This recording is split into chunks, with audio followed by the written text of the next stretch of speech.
Hello, Dana, President of the UFC. Welcome to Ireland. Thank you. You do know where you are? I do. Yeah, I do. okay. Just there was an issue I think you had with geography during the week.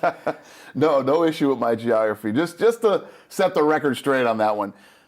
Conor and I were doing Fox in Los Angeles, and I was talking about something with the UK, and which he was taking out of context, and then when I realized what he said, I was totally busting his balls when I said, well, it's all the same thing, isn't it? And he went crazy and said, no, it isn't. Then when that interview got out, oh my God, I had every Irishman on earth blasting me. Hey, you idiot, take a geography lesson, get a map, do you know anything about history?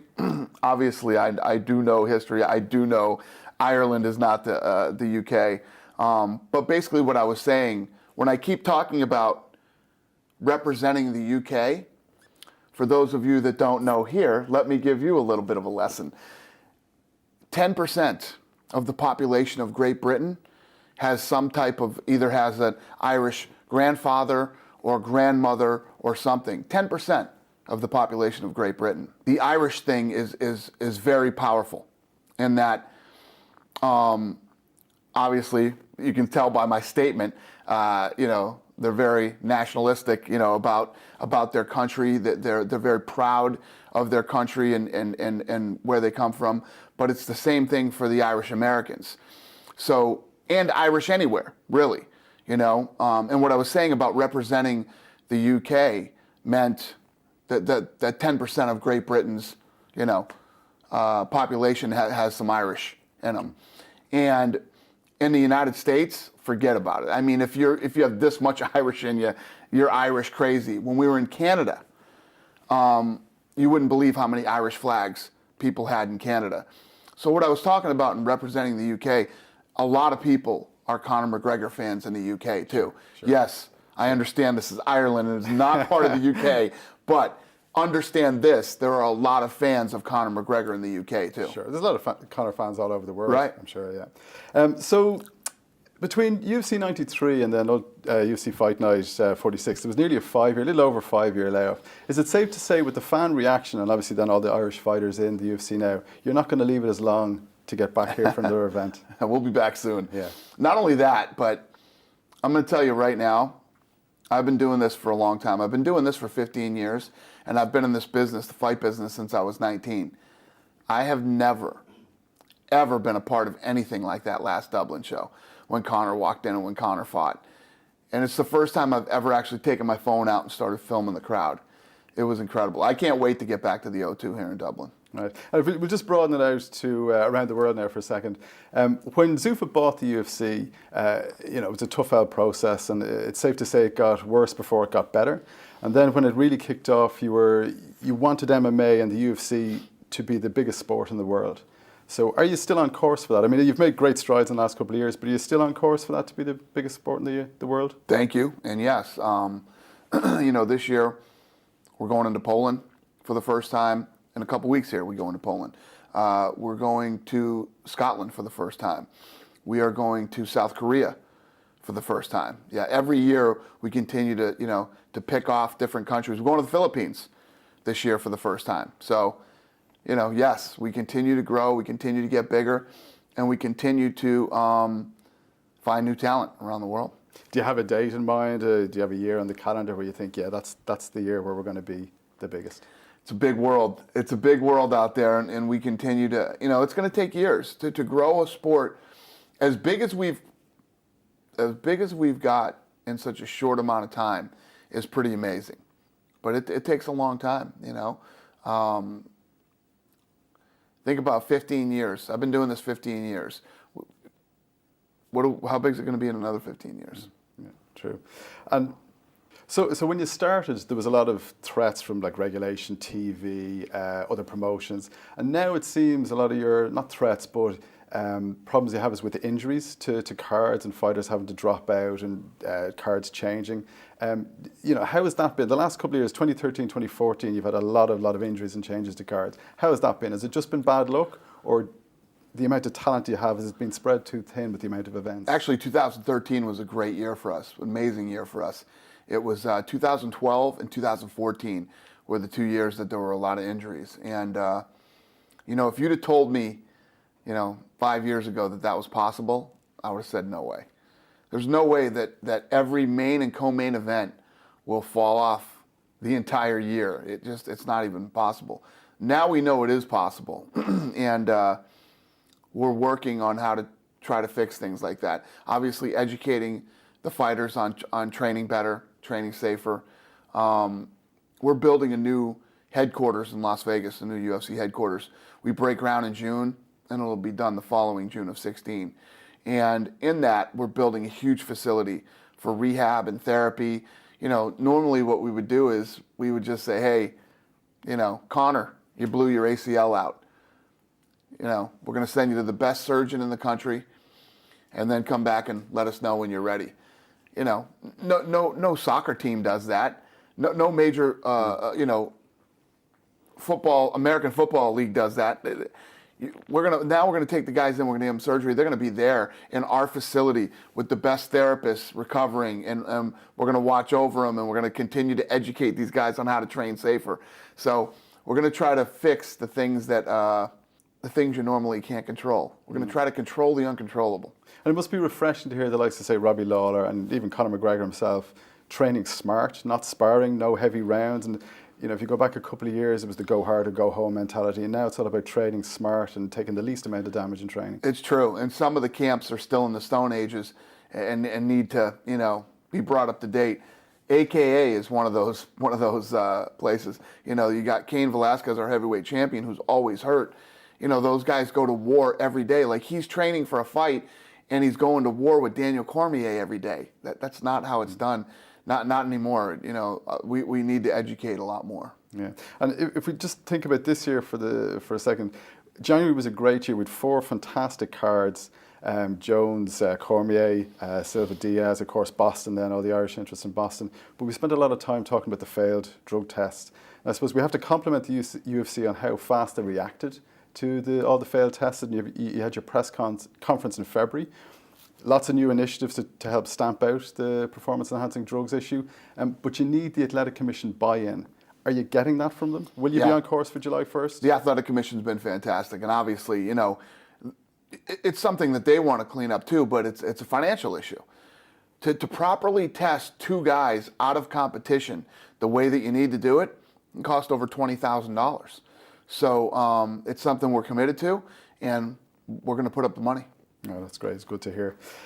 Just focusing then back on Europe, you've mentioned already new territories. There's some cities you're coming back to, like Berlin, Stockholm, hopefully Dublin. London, definitely. I think, is next year. And then there's new cities like Glasgow, Krakow. Has Europe been a tougher nut to crack than, say, South America or Canada?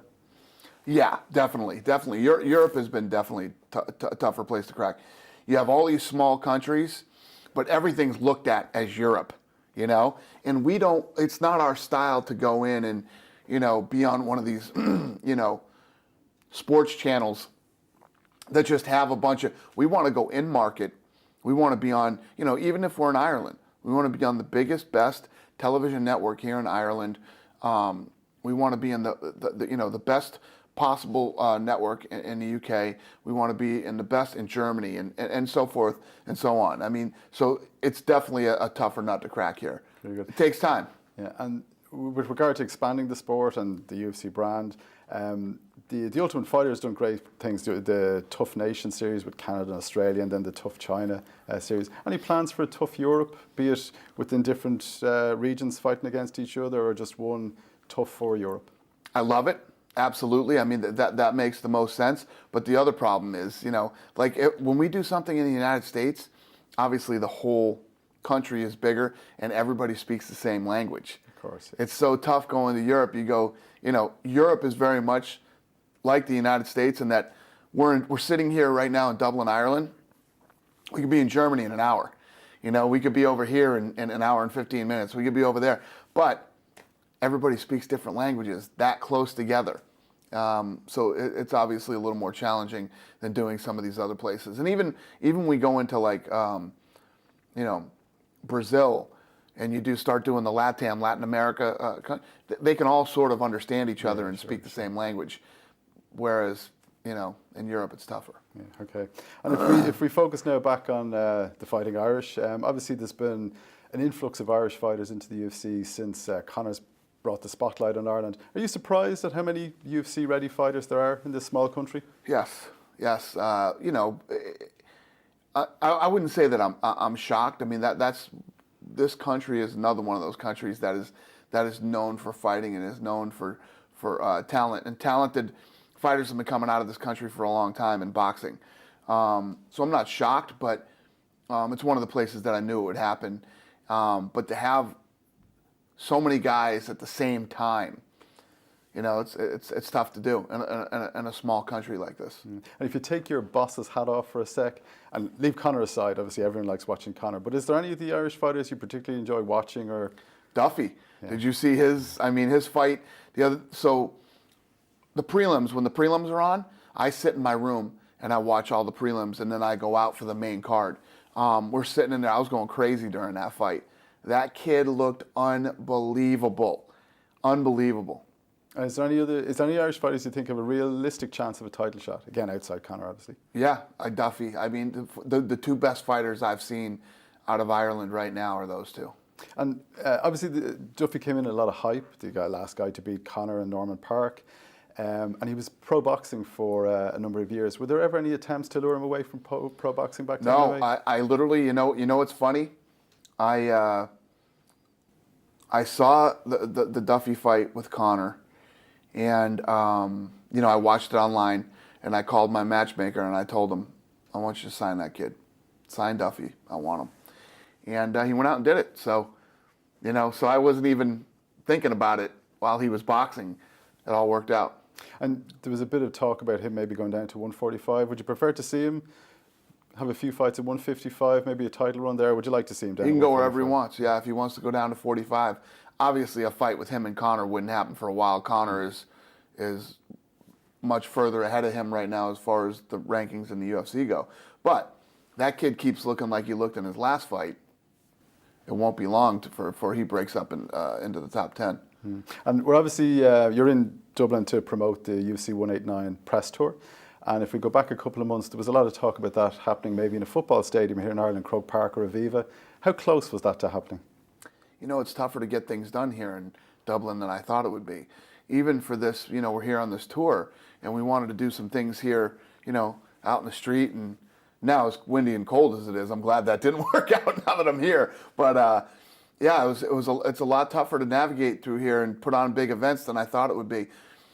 They have curfews and restrictions, and it's tough to navigate through here. And how has the tour been with Conor and Jose? It's been fantastic. It's been a very unique experience for me, and I've done a lot of things in my career, but this has been really cool. Are you surprised that the tension has been ramping up, that they haven't got bored with each other, or it's been the same questions, same answers? Are you surprised that it's these guys are, you have two alpha males, on a tour. Jose Aldo has the belt and wants to keep it, and Conor wants that belt really bad. Conor has actually been going after Jose for saying, you never have your belt. Why do you never have your belt? Get used to not having that belt. Because I'm going to take it and I'm going to have it with me all the time, and I'm going to carry it and I'm going to hold on to it. I'm actually going to care about that belt. You've gotten, it's awesome to listen to Conor talk about how he feels about fighting, how he feels about his home country, how he feels about Ireland, and how he feels about this fight. There's a lot of people have talked, and including Conor's coach, John Kavanagh, talked about how through the course of the press tour, maybe Jose is breaking and that Conor has nearly got the fight won before it happens. What do you think of that? It's one of the fascinating things about the stare downs and the mind games that are played leading up to a fight. They've both been playing them. Conor has been playing them. Jose has been playing them. And where you'll really see and when you'll really know is the day of the weigh-ins. The weigh-ins, when they both get on the scale and when they stare down that day, that's the day that you'll know where your guy is mentally. And based on that then, in some of Conor's previous fights, have you thought, yeah, that guy is broke? Talking about Conor's opponents now, have you seen the opponents breaking? He's very good. Conor is very good at the mind game, the mind warfare, the emotional warfare. and the actual fight itself. He's very good in all areas of this combat sport. Sort of bringing that on a step further then, let's say if or when, as we'd like to say here in Ireland, Conor wins the title in July. Do you think he's greatest of all time material, GOAT material? Let me tell you what, if Conor wins that title, it's going to be crazy. It's going to be crazy. To call him the GOAT this early that's crazy. But, you know, he's going to have to defend that title. He's going to have to break some records. He's going to have to do some amazing things. But and how quickly he's done this and how easily he's done it, he has the potential to be great. Is he the first guy to progress through the UFC as fast? Yes. Like nobody else has done this before. There's no doubt. Yes, yeah. Absolutely. I mean, even Ronda Rousey, who is phenomenal and, you know, the greatest athlete I've ever worked with, even she came in as a champion. She was already a champion. Nobody has come from obscurity, nobody's ever heard of him before, to a massive superstar the way Conor McGregor has. And you mentioned earlier that you will be coming back to Ireland. Is there anything penciled in? Is it 2015, 2016 for an event? Yes, we will be coming back to Ireland in 2015. Okay, great. Yeah. And it's safe to say we may never see Conor fighting on these shores again. No, that's not true. He's gonna fight. If he wins this title, I have every intention. Lorenzo and I, believe me, I'm Irish.